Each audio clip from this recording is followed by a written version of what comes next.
I did not actually wanted to make this video, but the anger, frustration, and a feeling of not able to do anything about it is eating me from inside. It's not enough to share something just on a social media platform for multiple days, like stories and posts. I would be quite disappointed in myself if I don't learn about this more and share it with whomever is possible. And I chose this platform to do it now. On 9th of August 2024, a postgraduate doctor from Arjikar Medical College, Kolkata, was brutally raped and murdered. If it was just a rape and murder, it could have been any other news that we just see in our news media outlets like any other day. But the brutality of the rape and murder and the suffering of the victim in the last seconds of her life was beyond unimaginable.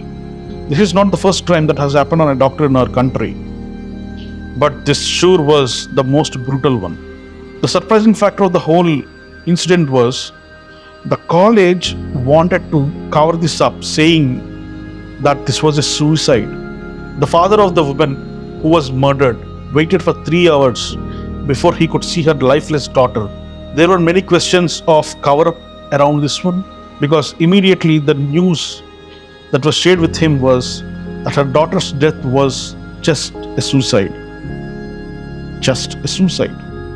There was blood coming out of her eyes, mouth, genitals, and many of her organs were severely damaged. There was a 150 milliliters of semen around and inside her body. The people who suspected that this was a suicide were not just ordinary people, but doctors, professional doctors who has decades of experience in their fields. If the idea behind this was not just to cover it up, I don't know what. And the second surprising factor was, after this brutal act, the management of the college wanted to renovate the building, particularly the seminar hall. Was the idea behind it to hide evidences from the police and public and the CBI who is going to investigate it from now? I don't see any other reason.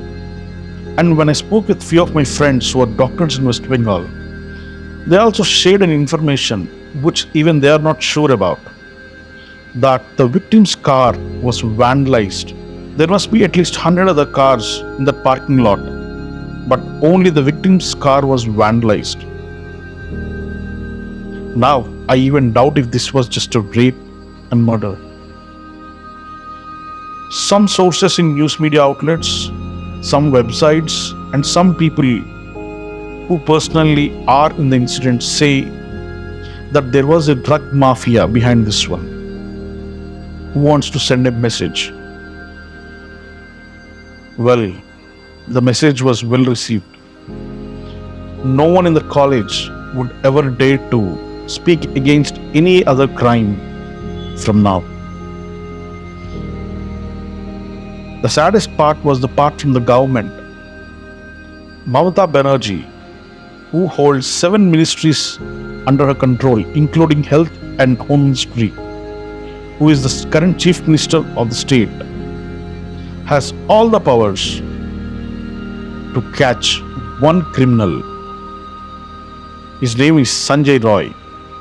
Generally, from what I heard, civic volunteers of the people who are appointed by the government, who are the cadre of the current political party that is in power, Trinamool Congress. I don't know if the government wants to just show off that their cadre could never do something like this. The police caught this guy because there was a Bluetooth that belongs to him that police found in the same seminar hall that the victim was raped. Okay, they found one guy, but he's not a horse. When I spoke with few of my medical professional friends, they said it is impossible for someone to ejaculate 150 ml of semen.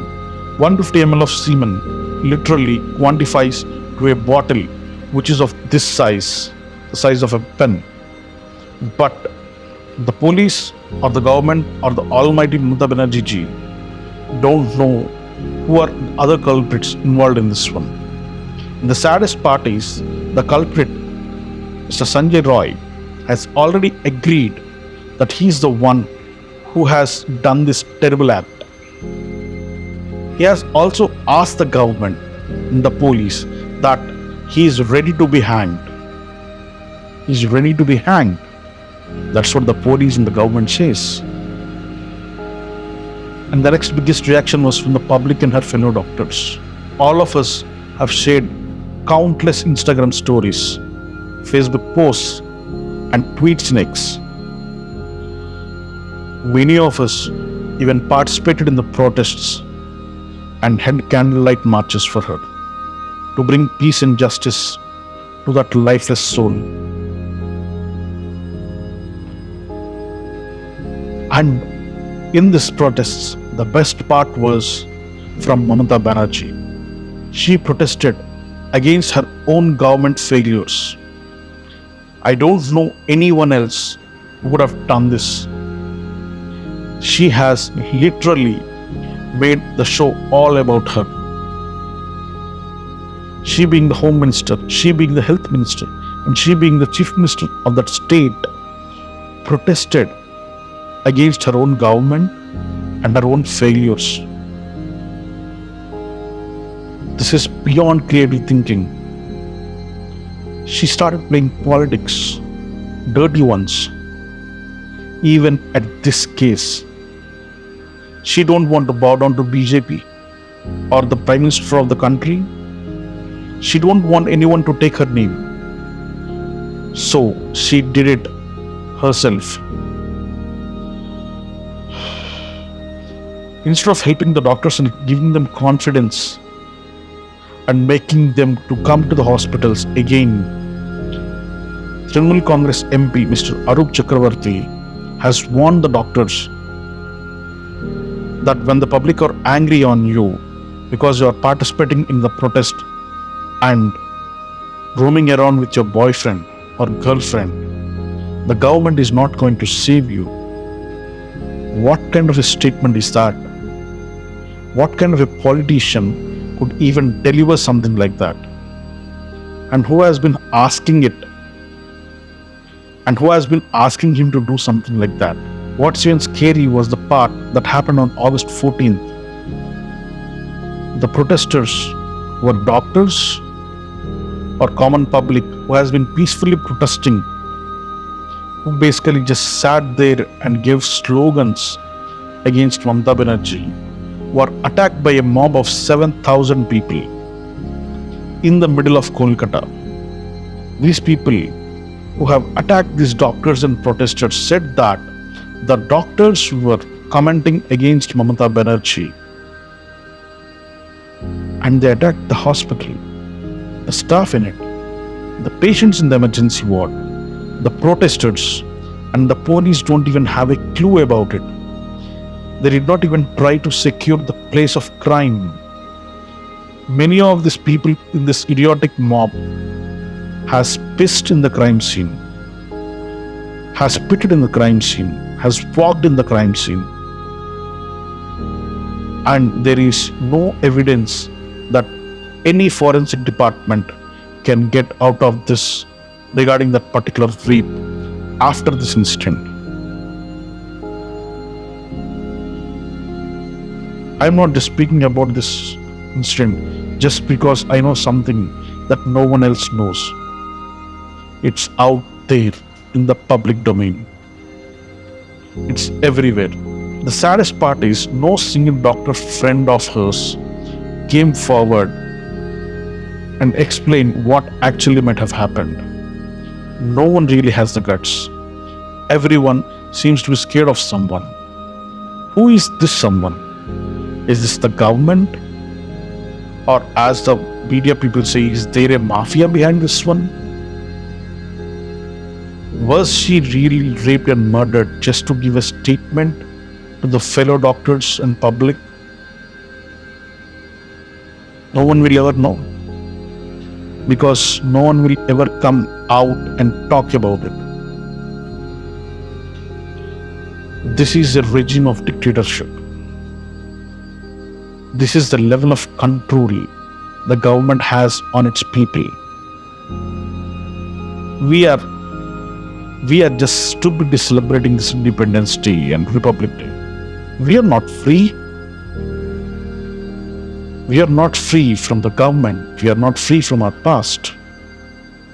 These people who are the fellow doctors with this victim will suffer their lifetime with this trauma. If they come out and speak about it, they might lose a lot in their lives. I don't really blame them, because after seeing what happened with this particular victim, even I don't have the guts to go out and talk about it. I live somewhere very, very far from this regime.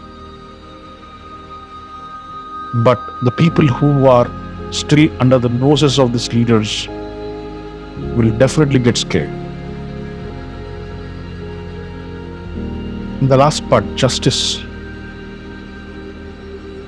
What kind of justice are we talking about here? A postgraduate doctor generally works for 36 to 48 hours of shift, who gets 12 hours of break to eat, sleep, study, and clean. They basically spend their whole lives on a table and chair for 2 years. What for? There is no safety for these doctors. And after this many years of independence, and after hundreds and thousands of attacks on doctors in this country,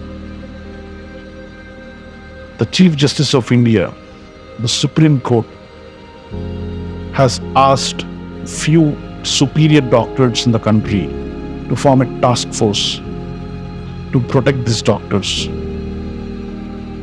From now, we are going to protect the doctors who are going to save our lives. The hospital is a place where many people are saved on day-to-day basis. I don't know any other religious institution that have saved more people than any small hospital in this country. And now these doctors want a task force. And the saddest part is, the idea to protect these doctors has started when they came on streets and protested. I can see this. I can see this is the minimum that anyone can do for these doctors. They spend a decade learning what they do, and a lifetime after that saving people. They're nothing short of superheroes.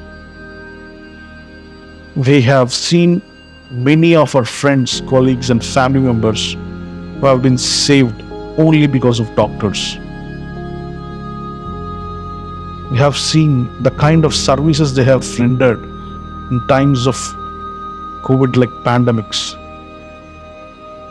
Now we are talking about saving them. Are they like tigers? Isn't the safety a minimum guarantee for any doctor in this country? And we are talking about safety here. But the main case is of the brutality on a doctor who has been raped and murdered. I understand that we, the common public, wants a simple and immediate solution. We want to hang those beasts alive in the middle of the country. But we live in a democracy. It's not possible, ever. And it's okay. Because it's more important to find the right people who should be hanged than to hang someone innocent. I'm not saying that Sanjay Roy is innocent. I don't know. But he is not just the one who needs to be punished. Yes, the court has asked the police department why was the FIR late, why he was the principal who resigned from this college has immediately been placed in another college as a principal. Yes, the court has also asked the CBI to submit a report as soon as possible on the mob attacks. Yes, I really believe there are many culprits, not just the people who raped and murdered this innocent woman, but the people who tried to cover it up, the people who made fun of it, the people who thought that something like this can be done in a metro city. I really believed India can be a very safer place for everyone in the coming future. But the level of bestiality, the level of consciousness behavior that I see around me in this country, I lost confidence. I'm not just disappointed. There might be many people who would argue that this is the safest and best country comparing to Pakistan and Bangladesh and USA whatsoever. I don't want to compare my country with any of those countries. I just want a doctor who did a long shift, who wants to fight against drug mafia or whatever the crime that might have been happening in that hospital, can take a peaceful sleep and can study as she might like and complete her dreams in that seminar hall. I don't want any other doctor or anyone in any profession to be attacked because they were doing the job. I don't want people to be discriminated based on their religion, race, or gender. I just want to live in peace.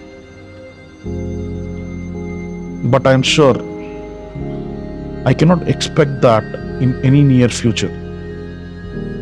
But I really hope that we can bring that change in everyone around us. Thank you.